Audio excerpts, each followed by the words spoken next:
Put out your porch light, of Kentucky, draw your curtains deceased. tight.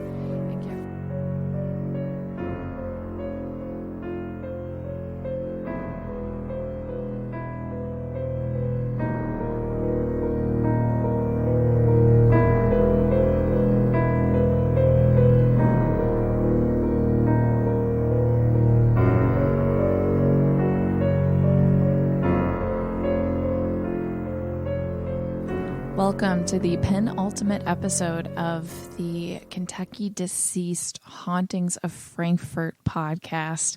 Thank you so much for joining us on this journey, and I don't want to spend too much time talking at the beginning of this episode, but I wanted to set the stage for you a little bit. Now, if you're from Frankfort, then you have heard of the Murder and Mayhem tour led by the one and only Russ Hatter, former radio DJ and voice of Frankfurt, as well as the former city historian. He recently retired this year from the Capital City Museum, and we have been so honored to share in the spirit of his legacy by going through our archives and wrestling up an original audio recording of Russ's first ever presentation on Murder and Mayhem in Frankfort, Kentucky. If you've had the wonderful joy to be on the tour, then you might recognize that some of the content in this episode is a little bit different because Russ had a lot of time to perfect and work on the storytelling of the tour. It had a lot more showmanship. You were out on the street. You could see things a little bit easier. So while we down here at the museum could not mount the tour in the same way that it had previously been done, we wanted to at least share in its content and spirit. So please enjoy this episode, but also please listen with a few warnings ahead. The content in this episode, as well as the episode tomorrow, is dark, disturbing, and at times incredibly dreadful. If you are under the age of 18, then this audio and the content of this material is not recommended for your consumption. So we do ask that if you are a parent or guardian, you abstain from sharing this with them.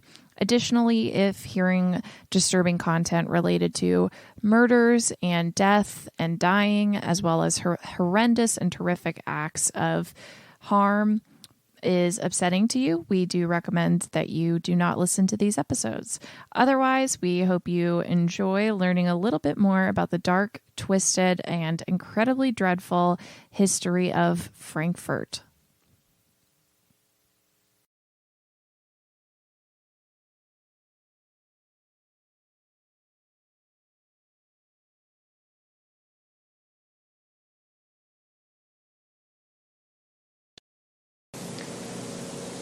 Justice was quite different 100 years ago than it is today. It was more swift.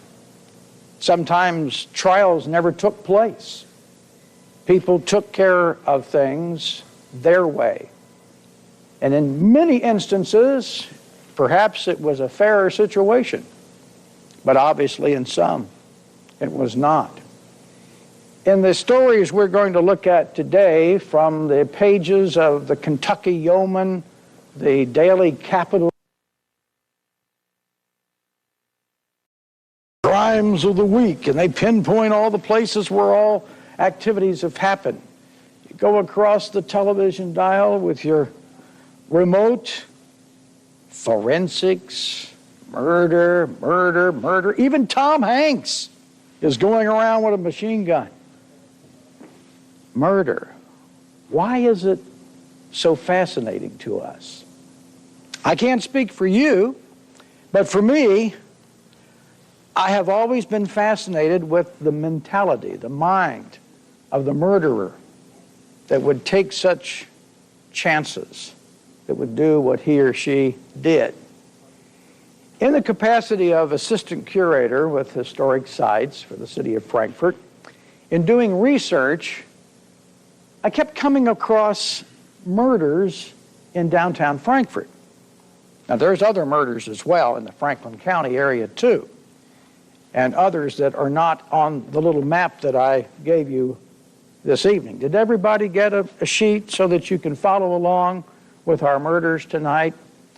Because there's a map there as well as a sheet that goes through the 20 episodes that we're going to look at tonight. And it's still very sensitive. Some of the people who are in these stories have relatives that are with us today. Justice was quite different 100 years ago than it is today. It was more swift. Sometimes trials never took place. People took care of things their way. And in many instances, perhaps it was a fairer situation, but obviously in some, it was not. In the stories we're going to look at today, from the pages of the Kentucky Yeoman, the Daily Capital newspaper, the Courier Journal, L.F. Johnson's History of Kentucky that you folks reprinted, which probably got me started on this 30 years ago, along with Kramer's book, Capital on Kentucky, and others that have been written. Jim Clotter, for one, with his books of history, along with Lowell Harrison. They have a new History of Kentucky out now, and some very interesting segments on violence in Kentucky from especially 1860s to the 1900s. So we're going to take a look at that tonight. And this is going to become a walking tour in October. It's going to be for adults only, because the subject matter quite often is graphic at times, and we're talking about real people here, and we're going to have a reservation list to get on these tours. They'll be given on Thursdays and Fridays. Franklin County Tourist and Convention Commission is one of our sponsors of this event.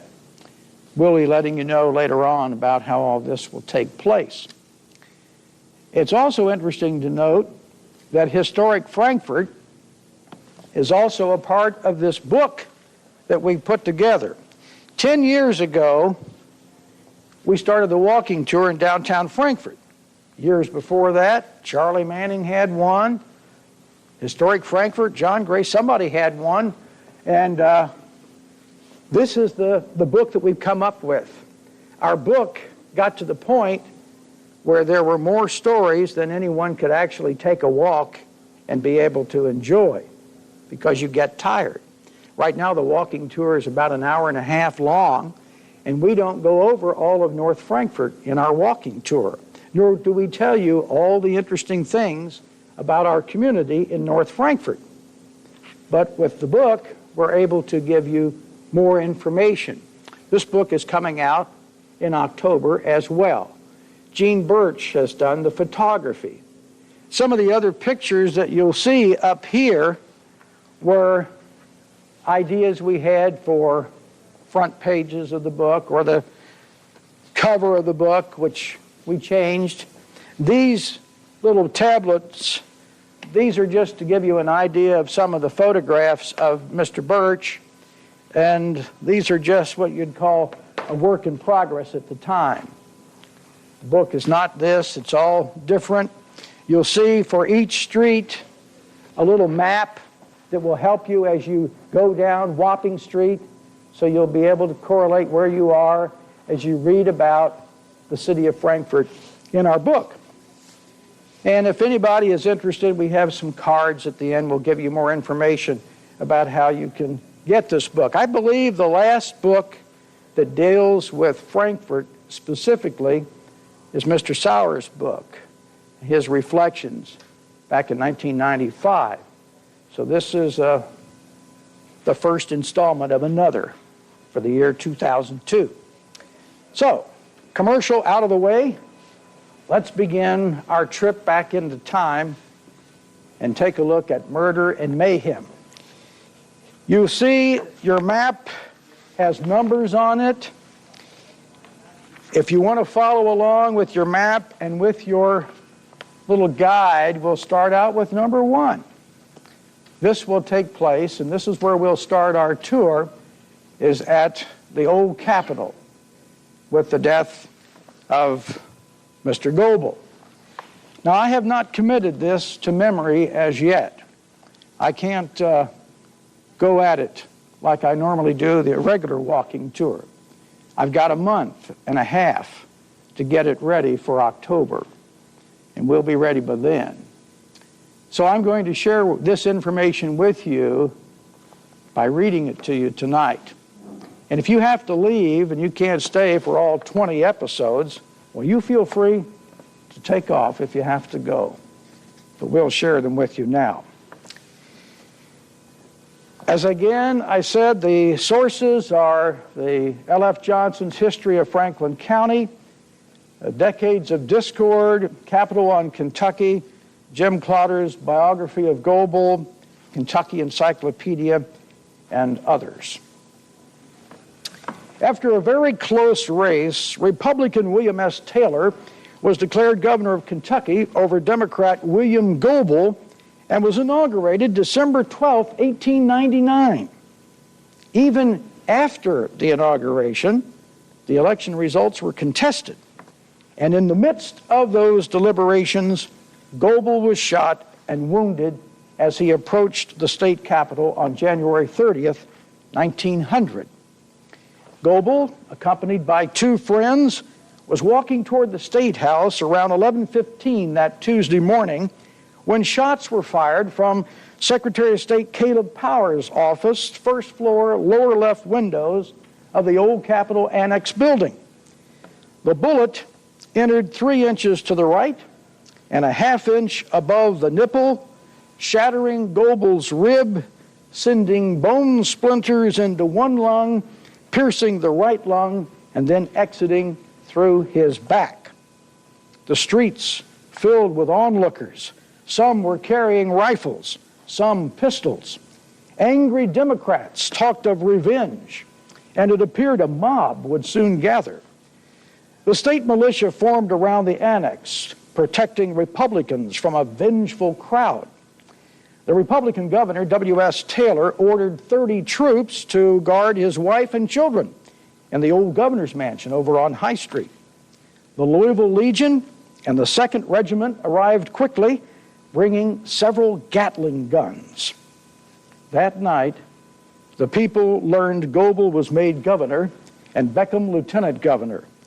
Sometime before 9 o'clock that night, Chief Justice James H. Hazelrig of the Court of Appeals swore in Goebel as governor.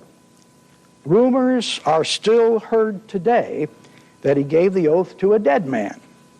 The truth is that witnesses and later testimony of prominent people indicates that Goebel was very much alive. Over 1,000 troops assembled, and an equal number of armed Democrats were on hand. The Republican governor, Taylor, refused to leave his quarters. So we had 2 governments and 2 armies which now existed.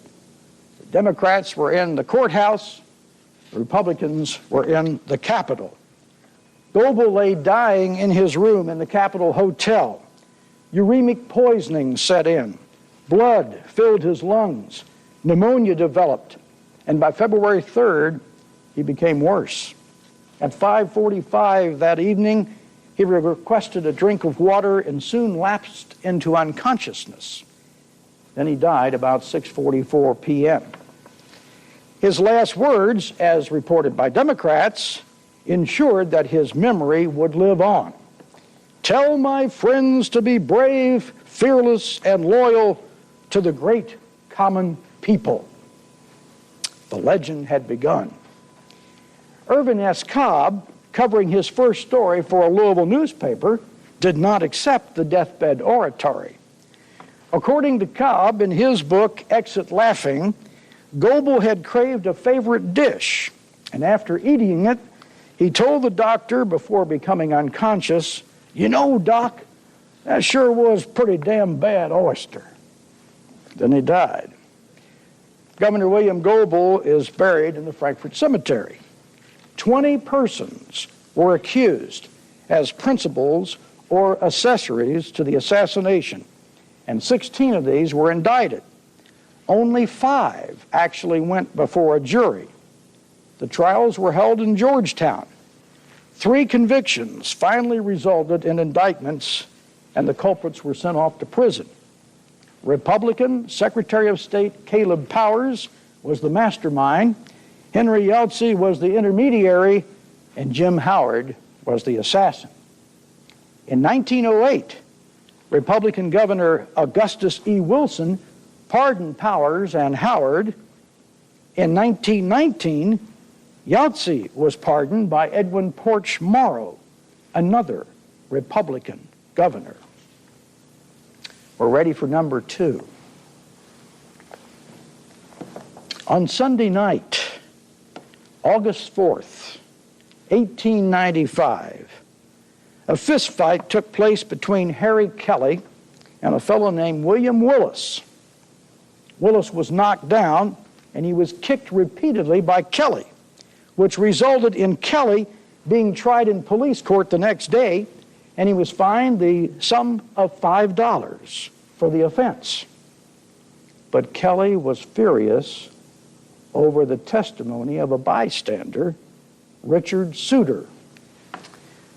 These two men would meet again that same night over in Crawl at Porter's Saloon on the corner of Washington and Clinton Street. They quarreled, and they started another fight. Suter drew a pistol and shot Kelly up close twice, bullets entering his stomach and his left side. Kelly staggered out the door and fell dead on the sidewalk. The men were so close together that one shot actually set fire to Kelly's shirt. The pistol used was a small vest pocket-sized gun with a barrel about an inch long. Well, Suter turned himself in immediately and was placed in jail. He was the son of Jesse Suter, who had been a local prison guard for many years. Kelly came from a family quite often involved in violence. His uncle, James Kelly, killed a German blacksmith here in Frankfort in 1874. More on that story later.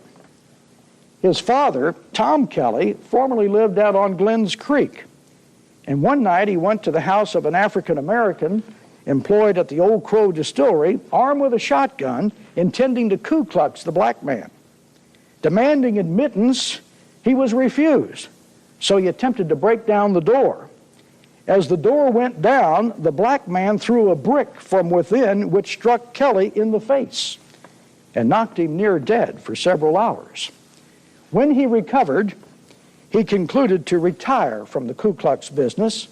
He left the Glens Creek area and moved into town, Frankfort.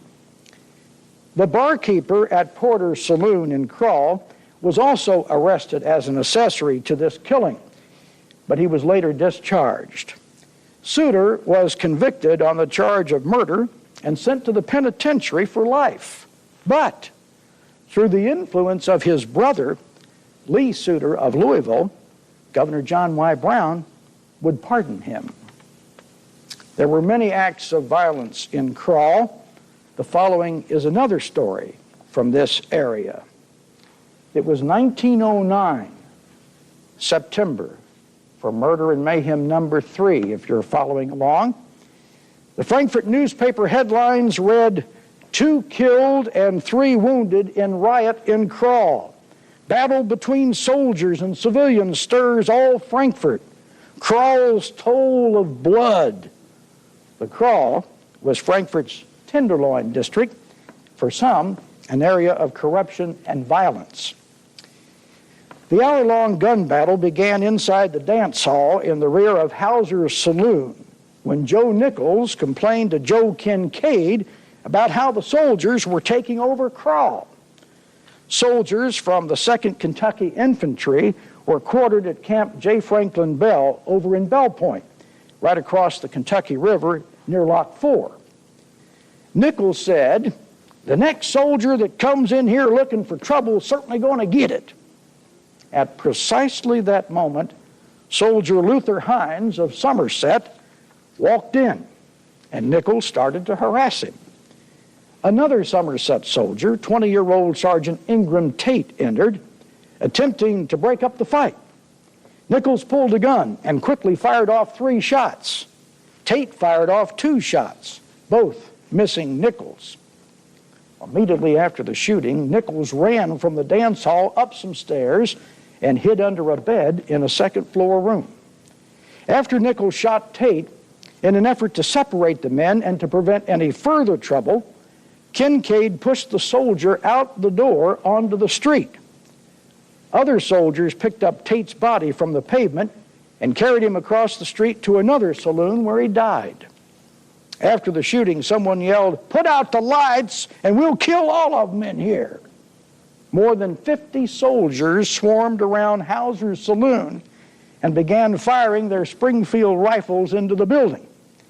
Some of the bullets went clear through the building, tearing through 2 outer walls.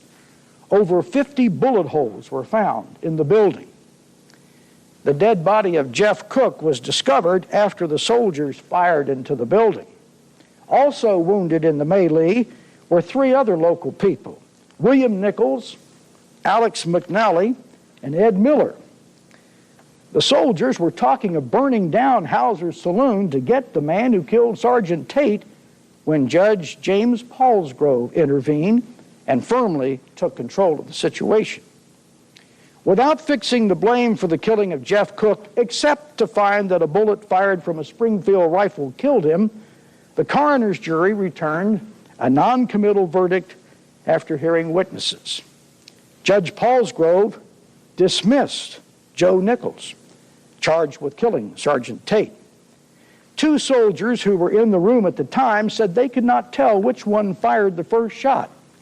And the barkeeper swore that Tate backed Nichols up against the wall and threatened to kill him before Nichols fired. It was also shown that Tate had chased Nichols the night before across the street with brass knuckles. At the conclusion of the inquest, Judge Paulsgrove said, "The testimony shows that 2 people were killed and 2 wounded in this shooting. And yet there's no proof that the defendant, Nichols, shot any of them except Tate. And there's no direct testimony that he fired the first shot at Tate. All the others who were concerned in the shooting were free. And I will not hold this boy on the kind of testimony that has been produced. He is dismissed." This battle brought on a crusade against allowing saloons in Craw, the ultimate outcome of which was the discontinuing of saloons in that section of the city. They just moved them around to other streets in Frankfort. Looking at number 4, this is the one I talked to you about if you were a part of that group. Was anybody in the group 30 years ago when I did the talk on Solomon P. Sharp over at Church of the Ascension? I played the role of Jeroboam Beecham that night, first-person killing. Solomon P. Sharp, the P stands for Porcius, was born in Virginia, 1787. He moved to Kentucky about 1800. He read law briefly, was admitted to the bar, set up practice down in Russellville in 1806. He was elected to the state legislature from Warren County, twice elected to Congress, where he served from March 1813 to March 1817. And then he returned to the Kentucky legislature. He was a veteran of the War of 1812. He married Eliza T. Scott of Frankfort. Their marriage produced 3 children. Governor John Adair appointed Sharp Attorney General in 1820. That's back in the days when governors appointed and we didn't elect. He moved his family to Frankfort from Bowling Green and resigned this post to go on and win a Franklin County legislative seat for the Newcourt Party in August of 1825. Well, on November 7th, 1825, Colonel Sharp was murdered at his home on Madison Street. Madison Street no longer exists where this murder took place. It was there where the John C. Watts Federal Building today is located, on that land. You can see the old alley there by Mitchell's clothing store. That's Madison Street, and it continued on. And there were some wonderful old buildings that many of you, as a part of historic Frankfort, tried to save. And I suspect that's the reason I was talking about this murder back then in the early 1970s. At approximately 2 a.m., Sharp was awakened by a knock on the door. When he answered the door, he was stabbed in the chest, severing his aorta and killing him almost instantly. The killer fled. Initially, political enemies were suspected, but Sharp's two major rivals had alibis for the time in question. During the 1824 election contest, a smear campaign was conducted against Sharp, featuring handbills accusing him of seducing Ann Cook of Bowling Green and fathering an illegitimate child born to her in 1820. Suspicion in the case turned to Ann's husband, Jeroboam O. Beecham, a young Simpson County law student who had married Ann Cook in 1824 and who had been infuriated by the accusations in the handbills. It was learned that Beecham had arrived in Frankfort the evening of November 5th and had taken a room at the home of Joel Scott on the corner of High and Miro Streets across from the then penitentiary. It's where all the work is being done down there with the Department of Transportation building. Big parking lot there now. Well, Beecham was arrested in Bowling Green and brought to trial in Frankfort, charged with Sharp's murder. He was found guilty, sentenced to death by hanging. His wife, Ann, did not want to be separated from her husband, and the jailer permitted her to remain in Beecham's cell in the dungeon of the jail, which was located on the corner of Clinton and Lewis Streets, where the St. John AME Church today stands. On July 5th, the couple attempted double suicide with an overdose of laudanum, but that attempt failed. And then a guard was placed in the cell to watch them. On July the 7th, the morning of her husband's execution, Ann asked the guard for privacy while she dressed. When he left, the couple again attempted suicide with a knife that Ann had smuggled into the cell.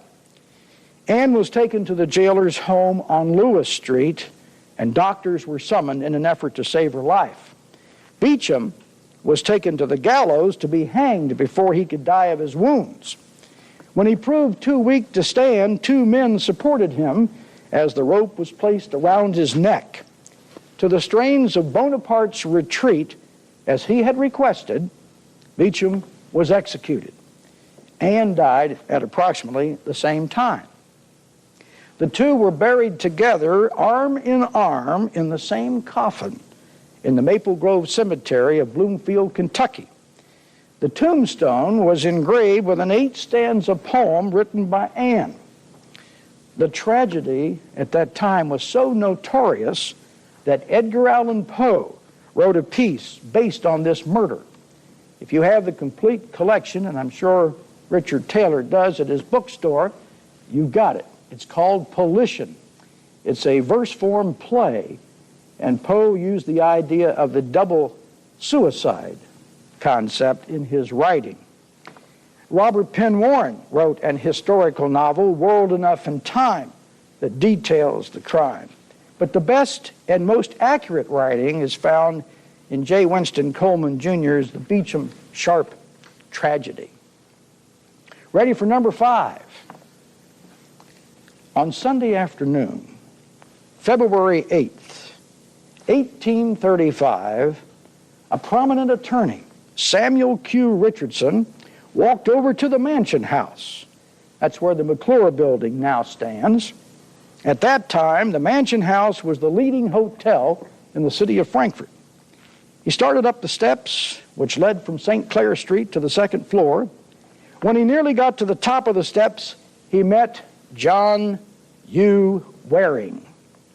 After a few words passed between the men, Waring drew a small pistol from his pocket and aimed it at the unarmed Richardson. Several men were present at the time and prevented Waring from shooting. Richardson went to the room of Judge Robbins, who was rooming on the second floor of the hotel, and after staying there for only a few minutes, he left Judge Robbins' room and started down the steps where he had met Waring only a few moments before. In the meantime, Waring went to his room, exchanged his small pistol for a much larger one, and returned to the steps where he again met Richardson, and he renewed the trouble. Waring ordered Richardson from the building. Richardson said, "What? What?" And he told Waring, "Put up your weapon." Waring instead fired 2 shots into Richardson's breast, and he died the next day. The legislature was in session at that time, and the killing of such a prominent man created the wildest excitement. Franklin County Sheriff J.C. Clark took Waring into custody on February 9th. Waring was prosecuted by John Mason Brown and defended by John J. Crittenden and Thomas F. Marshall. Waring was held in the jail room just above the dungeon where Jeroboam Beecham had been held for killing Solomon P. Sharp. Waring was tried 3 times, and each trial resulted in a hung jury. The 4th trial resulted in acquittal.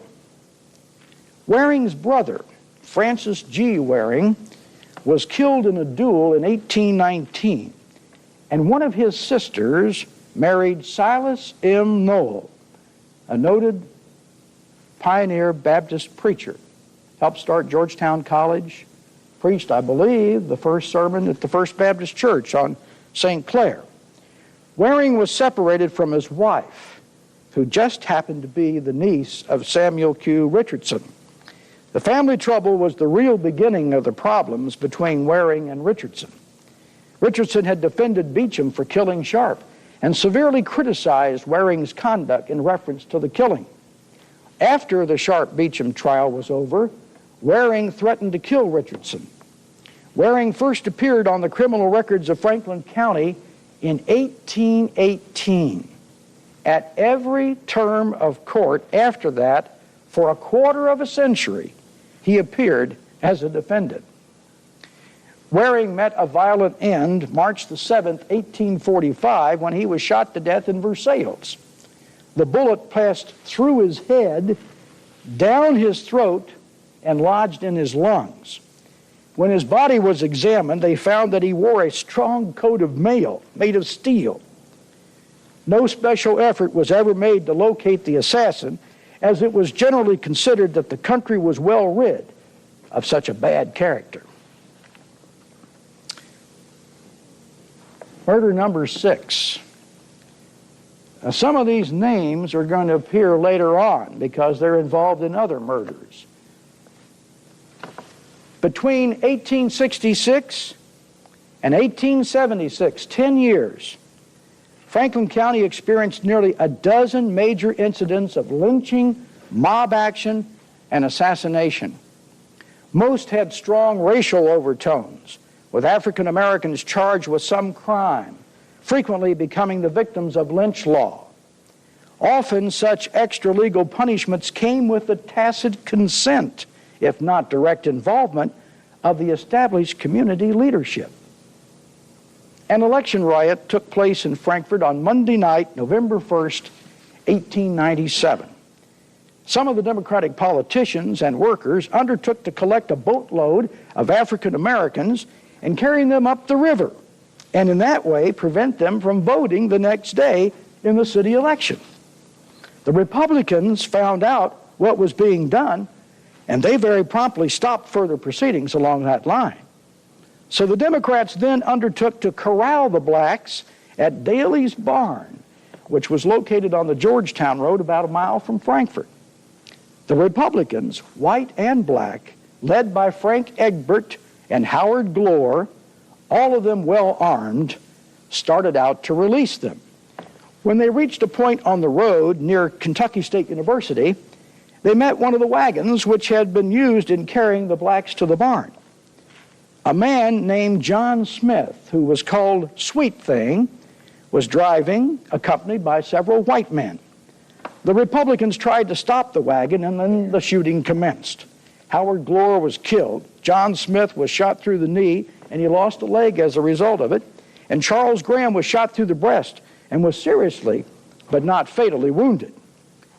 The Democrats came on to Frankfort and had a warrant issued against Frank Egbert and placed it in the hands of Tess Deakins, a fearless deputy sheriff of the county. Later in the night, when Deakins attempted to serve the warrant on Egbert at the corner of Main and St. Clair, Egbert and his friends started firing at Deakins. And the Democrats, who were located on the four corners of the street, commenced shooting at Egbert. As a result, Deakins was shot twice and instantly killed, and Egbert was shot 5 times, immediately dying from his wounds. Walter Goins, an uncle of Egbert, was shot in the foot. Several men were arrested and lodged in jail, but none of them were ever tried. Deakins left a wife and 3 small children. Egbert left a wife and 3 small children. Glore was not married. No other reference relates to Sweet Thing's situation. Number 7. You still with us? You all are a test. This is the first time we've done this. First time we've shared it with the public. We'll see how we go. County Court Day in Kentucky had always been a special occasion for townspeople and country folk alike. The justices of the peace assembled in the courthouse to transact the people's business. People for miles around took the day off and poured into town to witness and participate in the sales and the gatherings. On Franklin County Court Day, November 2nd, 1891, about 11:45 in the morning, at the corner of Main and St. Clair, it became a scene of a bloody street fight. 5 short, sharp, and in quick succession pistol shots rang out, resulting in 1 man killed and 3 bystanders wounded. On the crowded corner, Ambrose Palsgrove, a former deputy sheriff from Bald Knob, opened fire on his unarmed brother-in-law, Jerry Williamson, who was walking down the street with his 11-year-old son. The throng was panic-stricken and made a confused rush for shelter. There had been a family feud between the 2 men for some time over Williamson's abusive treatment of his wife, which happened to be Palsgrove's sister. The feud culminated when Palsgrove, seeing Williamson approaching, shouted, "Don't look at me," or "Don't come near me." Several witnesses had different comments.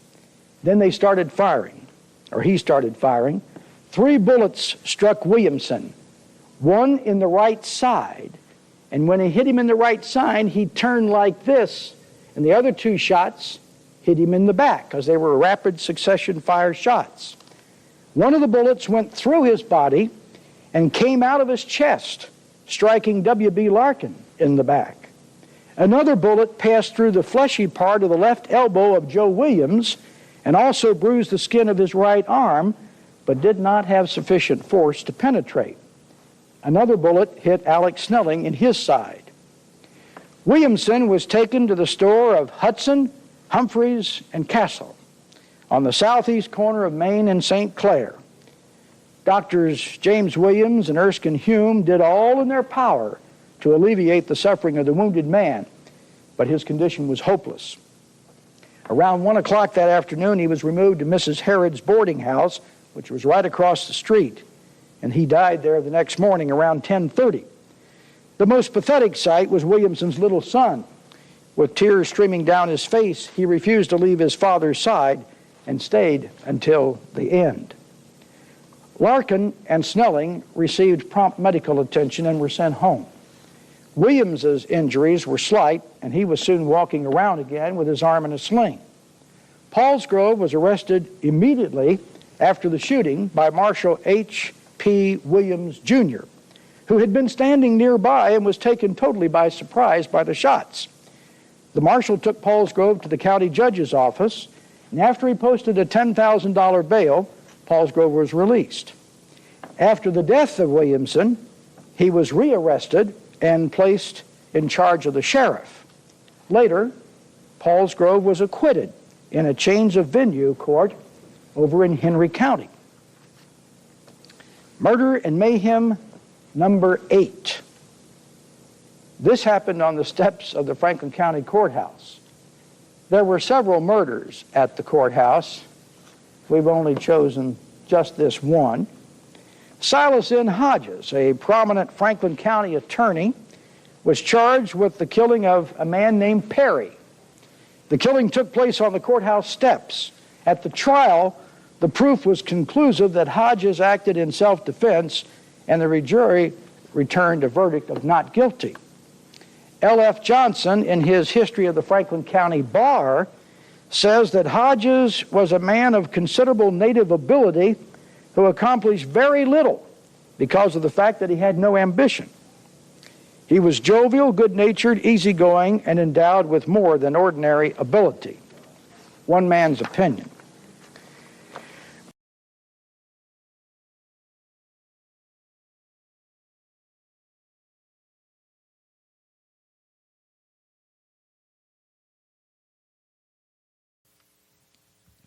Thank you so much for joining us this episode. As always, we are incredibly and eternally grateful for the Capital City Museum staff and board for helping this podcast happen.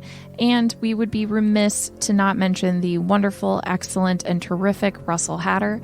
Thank you so much to Russ for his years of hard work and dedication here at the Capital City Museum.